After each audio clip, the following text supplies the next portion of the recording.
ഒരു 1/4 കിലോ ഉണ്ടാവും. അടിപൊളി.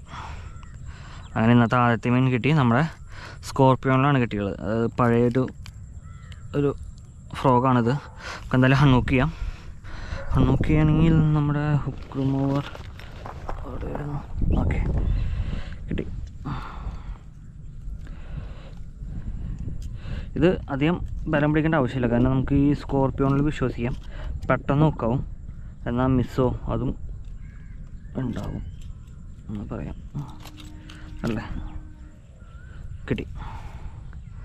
അങ്ങനത്തെ നമ്മൾ ആദ്യത്തെ ബ്രാല് കിട്ടി. അത്യാവശ്യം വലിപ്പമുണ്ട്, 3/4 കിലോ ഉണ്ട് എന്തായാലും. പക്ഷെ ഇതൊന്നല്ല ഇവിടെ ഇതിനും വലുത് നല്ല ഫൈറ്റ് തരാൻ കഴിവുള്ള മീനുകളൊക്കെ ഉണ്ട് ഇവിടെ. എന്തായാലും നമുക്ക് പിന്നെ ഇടാം. അടുത്ത കാസ്റ്റിങ്ങിലേക്ക് പോകാം. നമുക്ക് എന്തായാലും ഫ്രോഗൊക്കെ ഒന്ന്